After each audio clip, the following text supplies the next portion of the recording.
நிலா வந்து சோழன் சொன்னதே யோசிச்சுட்ருக்காங்க. சோழன் வந்து உங்களோட கெரியர நீங்க பார்க்கணும். உங்களோட வந்து கனவுகள எல்லாமே நீங்க நிறைவேத்திக்கணுங்க அப்படின்னு சொல்லிட்டு சொன்னதெல்லாம் நெனச்சு நெனச்சு பார்த்து சந்தோஷப்பட்டுட்டு இருக்காங்க. பரவால்ல சோழனுக்கு வந்து நம்மளோட கனவுகள் நிறைவேறணும் அப்படின்ற ஒரு எண்ணம் இருக்கு அப்படின்னு சொல்லிட்டு யோசிக்கிறாங்க நிலா. இங்க வந்து சோழனும் வந்து நிலா கிட்ட சொன்ன விஷயங்கள் நிலா வந்து மனசுல சந்தோஷப்பட்டது முகத்துல, அது எல்லாத்தையும் யோசிச்சு பார்த்து சந்தோஷமா இருக்காரு. அடுத்து வந்து நிலாவும் வந்து நம்ம கார்த்திகாவும் வந்து என்ன பண்றாங்க, மீட் பண்றாங்க. அப்ப கரெக்ட்டா கார்த்திகா சொல்றாங்க, எனக்கு கல்யாணம் நெருங்க நெருங்க ரொம்ப பயமா இருக்கு. என்னால கல்யாணம்லாம் இன்னொருத்தர பண்ணிக்கவே முடியாது. என் மனசு ஃபுல்லா சரண் மாமா தான் இருக்காரு. தயவு செய்து எனக்கு ஹெல்ப் பண்ணுங்க. என் சரண் மாமா என் கூட சேர்த்து வைங்க அப்படி சொல்லிட்டு கெஞ்சுறாங்க. அத கேட்டு நிலா வந்து, உங்களுக்கு இதுதான் விருப்பம் இருக்கா? அப்போ உங்களுக்கு அந்த கல்யாணத்துல விருப்பம் இல்லையா? அப்படின்னு கேட்குறேன். எனக்கு விருப்பமே கிடையாது. ஒரு துளி கூட விருப்பம். ஒரு வேளை எனக்கு அப்படி கல்யாணம் ஆயிடுச்சுன்னா, நான் இந்த உலகத்துல இருக்க மாட்டேன்னு தான் தோணுது அப்படின்னோன அதிர்ச்சி அடைகிறாங்க நிலா. நீங்க என்ன சொல்றீங்க கார்த்திகா? அப்படின்னு. ஆமாங்க. என்னாலலாம் வேற ஒருத்தர வந்து எப்படிங்க நினைக்க முடியும்? என் மனசு ஃபுல்லா சின்ன வயசுலேருந்து இவர நினச்சிட்டு இருக்கும்போது, திடீர்னு ஒருத்தர எப்படிங்க நான் நினைக்கிறது? என்னால முடியலங்க. ஒண்ணு எனக்கு கல்யாணம் நடக்கக்கூடாது. அப்படிலாம் இந்த உலகத்தில நான் இருக்கக்கூடாது அப்படின்றாங்க. அத கேட்டு நிலா அதிர்ச்சி அடைகிறாங்க. இங்க பாருங்க, வாழ்க்கை வாழ்றதுக்கு தாங்க. வந்து நம்ம இந்த உலகத்த விட்டு போறதுக்கு கிடையாது. இங்க பாருங்க, உங்க வாழ்க்கைய நீங்க நல்லபடியா அமைச்சுக்கலாம். எந்த பிரச்சனையும் இல்ல. உங்களுக்கு துணையா நாங்க எல்லாருமே இருக்கோம் அப்படின்னோன அதிர்ச்சி அடைகிறாங்க. நிலா நிஜமாவா சொல்றீங்க? நிஜமா தாங்க சொல்றேன். நீங்க நாளைக்கு ஒரு 10 மணிக்கா இங்க வரதுக்கு நீங்க தயாரா இருந்தா, உங்களுக்கும் சேரன் அண்ணாக்கும் கல்யாணம் பண்ணி வைக்க நாங்க தயாரா இருக்கோம். ஆனா, இந்த கல்யாணம் நடந்தா நெறைய எதிர்ப்புகள் வரும், பிரச்சனை வரும். எவ்ளோ எதிர்ப்புகள் வந்தாலும் நீங்க வந்து ஃபேஸ் பண்ண தயாரா இருக்கீங்களா சொல்லுங்க?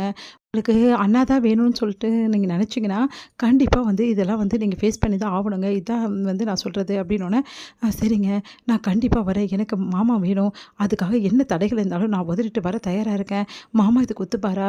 நாங்க ஒத்துக்க வைக்கிறோம். எல்லாரும் சேர்ந்து நாங்க இங்க வந்து ரெடியா இருப்போம். நீங்க வந்துருங்க அப்டின்னோனே, சரிங்க அப்டி சொல்லிட்டு போறாங்க.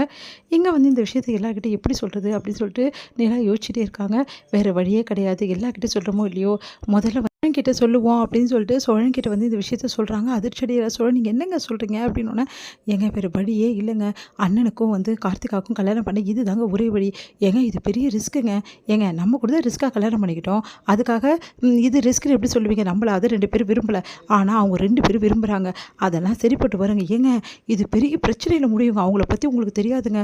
அந்த கும்பல் ரொம்ப மோசமானவங்க. ஏங்க எங்க வீட்ல பண்ண பிரச்சனையில பாதி பண்ணுவாங்களா அவங்க? அப்படின்னு. ஏங்க உங்களுக்கு ரொம்ப தாங்க தைரியம் வந்துடுச்சு. இந்த மாரி பண்ண எக்ஸ்பீரியன்ஸா உங்களுக்கு? அப்படின்றாங்க. பின்ன இதெல்லாம் ஒரு எக்ஸ்பீரியன்ஸ் தான்.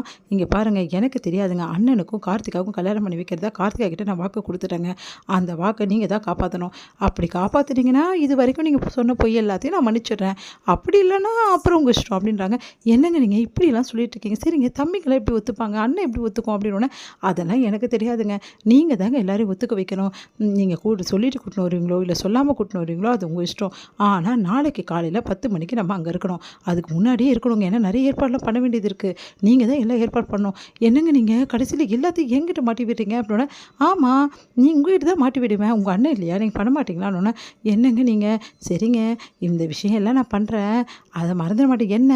நீங்க என்ன மன்னிச்சுட்டேன்னு சொல்லுவீங்கல்ல எல்லா விஷயத்துக்கும். அதுக்கு தாங்க. அதான் நான் சொன்னேன்ல, இதெல்லாம் நீங்க பண்ணுங்க. அப்புறம் பார்க்கலாம் அப்படி சொல்லிட்டு போறாங்க. அப்பாடா! எப்படியோ கூடிய சீக்கிரம் வந்து நிலா என்னை ஏத்துப்பா. எனக்கு அது நம்பிக்கை வந்துருச்சு. ஆனா இந்த கல்யாணத்த எப்படி பண்றது? எல்லார்கிட்டயும் எப்படி சொல்றது? ஒண்ணும் புரியாம யோசிக்கிறாரு.